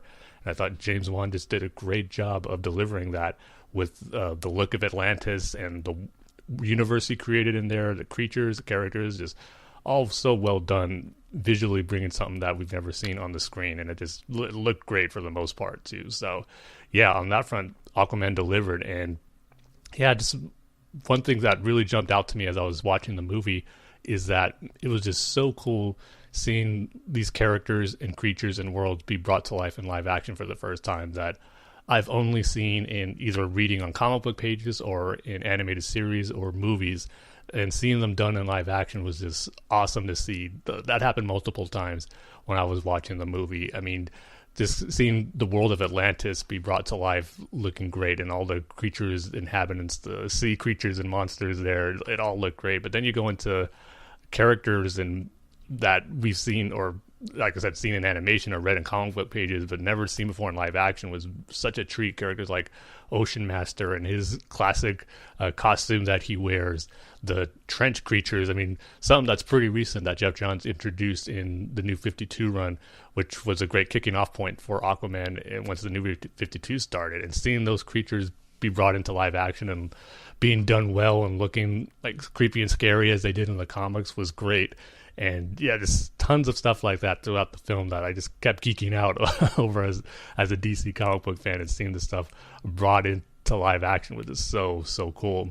So yeah, and then the main characters in this film were done really well. I felt that Jason Momoa continues to be a different but a really good Aquaman. I mean, he's establishing himself as, you know, an Aquaman that's going to be probably remembered and looked upon as a definitive version of the character for a lot of people who are going into this film not too familiar with Aquaman. And Jason Momoa his performance might be the standard for them, because it is something we saw with Justice League, something that's different than maybe older DC comic fans have been used to seeing of Aquaman, but it totally works. He brings his charm and charisma to the role that you've seen in Justice League, and now that he's in the lead role and we get to dive deeper into the character and his motivation and his arc. I thought he did a really great job in his performance. And yeah, I was actually a little bit surprised that even some of the more stilly qualities of the character, I guess, in Justice League that we saw, Dane likes to call it the woohoo moments that we got a lot in Justice League, and even some of the trailers we had for Aquaman. There is a little bit in there, but I was actually kind of surprised how toned down that was. I was expecting a lot of that from Jason Momoa's Aquaman, which I don't have a too problem. I really didn't have a problem with it during Justice League, but I can understand if they use it too much for him, it could kind of get annoying. But I thought it was handled really well. Pretty much all you hear of that type of stuff from his Aquaman in the trailers is all that was in the movie. So if hearing Aquaman go yeah or woo a lot bothered you, you have to worry about that too much in the actual film, because it's kind of toned down. It's not what his character is defined by, thank goodness. Yeah, then you had more of Amber Heard's Mara. I thought her and Jason Momoa had good chemistry for the most part throughout most of the movie. There is some moments where I felt they relied a little too much on some Hollywood tropes with Arthur and Mara. That is like, yeah, you could see it coming, and also it was like almost felt like something they have to check off the box of the standard like romantic type thing they put in these type of movies, and it's like, okay, so it didn't seem, I don't want to say forced, but it almost seemed like it's something that you just knew was coming, and it just played out like a cliche sort of thing. But I thought both, like I said, both characters I thought had good, or I should say actors had good chemistry together for the most part throughout the film. And then Patrick Wilson as Ocean Master, I thought he was really great in that role. Again, don't want to go into too much spoilers here as far as some motivations and stuff, but I will say what I liked between Orm and Arthur is that it captured what their relationship was like in the comics for the most part. And again, it was one of those things that was cool to see on screen. And we've seen it in posters and like promotional materials, but Ocean Master's a classic costume, that was really cool to see in live action, and it looked great as well. So I thought they did a good job with Orm and Ocean Master. And yeah, there will be another character to talk about as well, but I'm gonna save him for last for a particular reason. Well, I'll get to later. But yeah, I thought for the most part the character performances were great and solid. But I think what this movie is going to be remembered for, and for me personally, is the action sequence and just the way it was shot. I mean, I've never seen a James Wan movie before, so Aquaman was my first. But man, I love his directing style when it comes to action sequences. I just love pretty much how all of them were shot and directed. It was just really cool to see. I mean, the combat in this film, like the one-on-one fights, or when Aquaman's fighting a group of enemies, I just love the style that James Wan shot it in, where it's these long shots where you really get to see the action, long wide shots where you see the movements of all the actors participating in the fight, and the choreography was great. And yeah, you could tell certain moments are sped up to have a more quicker fight, but I love that. When it works well, it looks really cool to see on screen, and I think he really pulled it off here with these fight sequences in Aquaman. And there's a lot of them, and for the most part, I think they all delivered. I have one nitpick about one, which I'll get into kind of at the end, where I talk about some of my nitpicks with the film, but overall, the action really delivered here, and some of my favorite ones were, like, again, I don't want to go into too much spoilers, because even though it's not particularly plot spoilers, I want people to go into this movie like going fresh and not knowing what to expect and where certain things happen. But I will say the movie is well paced with great action throughout. It starts off with a cool one, little break, you get another one that leads into another one, and then it just, the ball keeps rolling and rolling for a well paced movie when you're looking for action. So yeah, that really didn't disappoint on that front. And also too, one of the cool things just about the movie in general is just that it does a great job of world building. I mean, I've heard some people kind of complain that maybe a little too much of exposition, but I really dug what they were trying to do as far as establishing the history of Atlantis and its people and its culture, and how the Seven Kingdoms work there, and the different realms that are in Atlantis. And yeah, I just loved all that stuff. It made me excited for, potential story points they can dive into, and stuff I was kind of familiar with reading past Aquaman comics. So they did a great job with establishing the lore and history and just the universe building for Aquaman. And I had this feeling with Wonder Woman, and I had this feeling while watching Aquaman 2. And it kind of bugs me a little bit with the disappointment that Justice League was at the box office, that we might not see its full potential, but it just reaffirmed of how cool that the DC extended universe can be when it's done really well, like Aquaman and Wonder Woman, two vastly, different styles of movies and two different characters, but you just really get into their worlds and the universes within their movies. Wonder Woman with the Amazons and Aquaman with the Atlanteans. It's just really great, and I just got geeked out as a comic book fan thinking, oh man, this is all in the same universe. It's really, really cool. And Batman exists here, Superman exists here, and from Justice League we knew the Green Lanterns are out there. You just get that feeling of a much bigger universe while you're watching this. And as big as the history and world building for Atlantis was in Aquaman, you just think of how bigger things can be when you think about like the Amazons, the Green Lantern Corps, Kryptonians, and how big this universe can be. And it's so awesome to think about. But then you go, is Warner Brothers really going to expand on that after the disappointment with Justice League? That's one of those things where you're so excited and you're thinking about the potential of cool things that can happen, but then you remember things got off to a rocky start, and we might not get to see the fulfillment of some cool potential with all this great world building. But try not to let that disappoint me too much, because what they established here in Aquaman was pretty great, and just cool to think about the wider scale of the larger DC universe. So, yeah, the other big takeaway I had from Aquaman, and probably my favorite takeaway, and this is what I was saving for last, is my favorite part of Aquaman.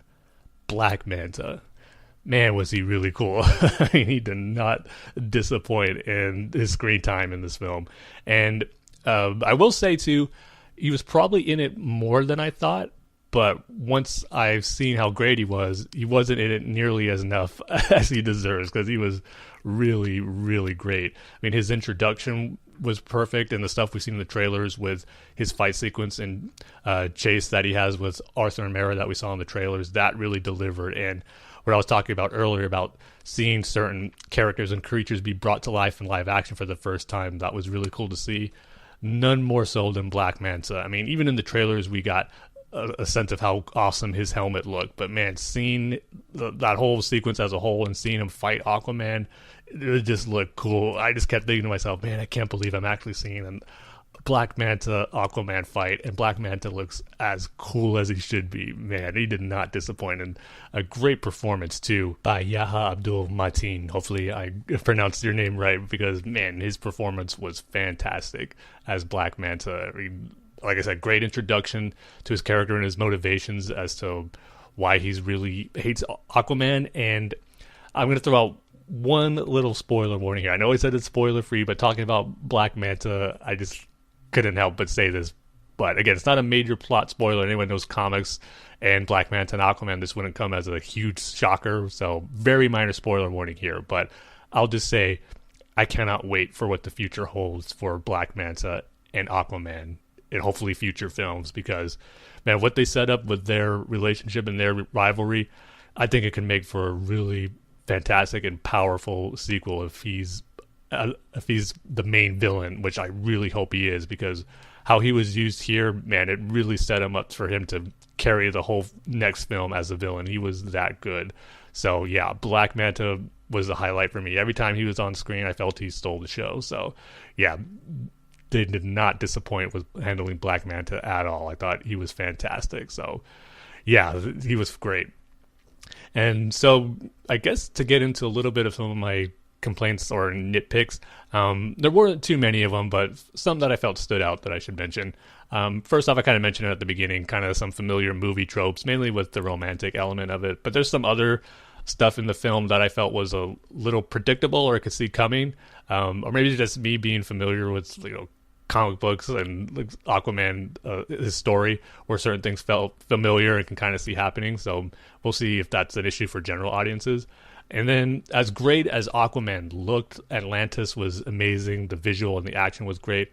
There were certain CGI shots and sequences that didn't look perfect. And it's mainly just where characters are standing around, sitting down, talking, in the background shots where you could just tell it's blue and green screen. That could have been polished up a little bit. So that was something I noticed that was a little, I don't want to say jarring might be a little too strong, but definitely noticeable when you're watching the movie.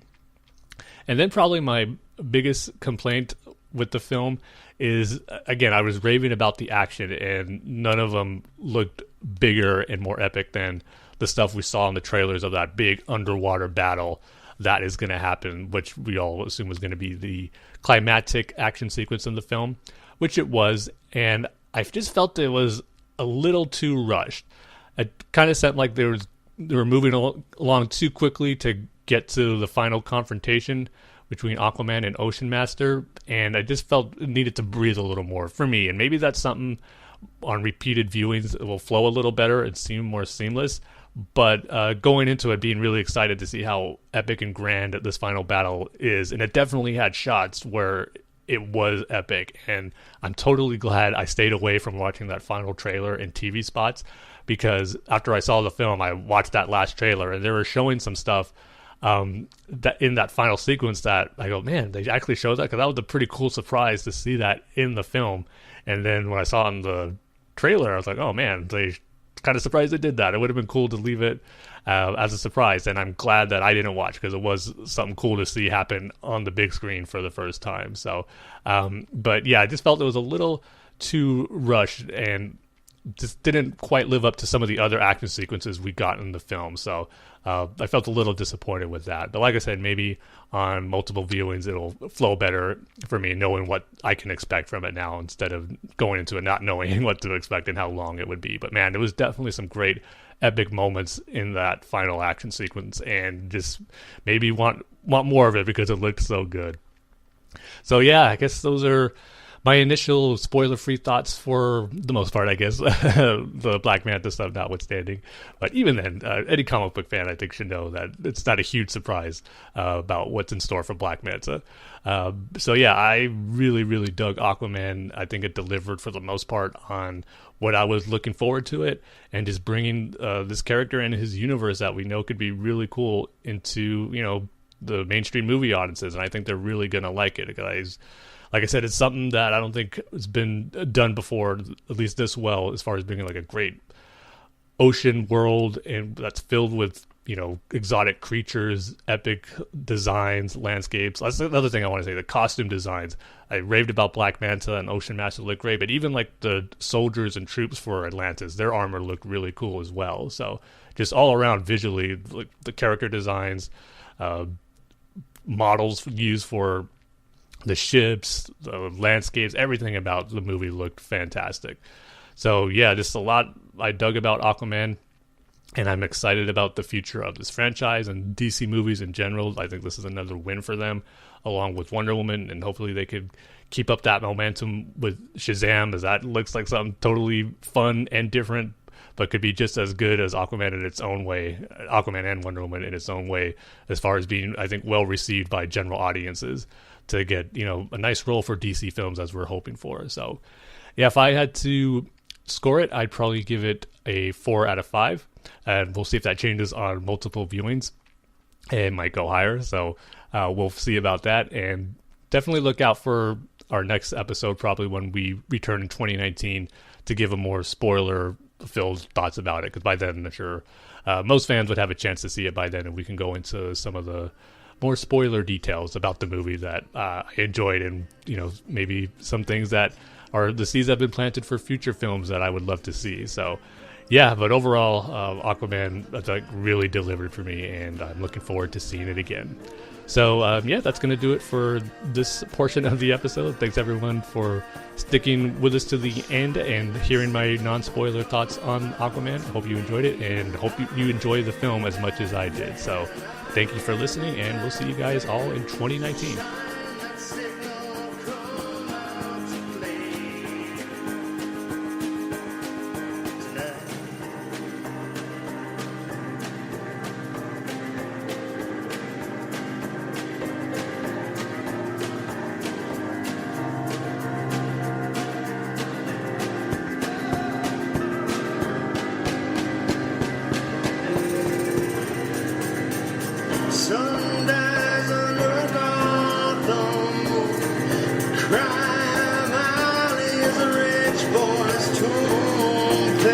Stealing cat, two faces of a coin, scared.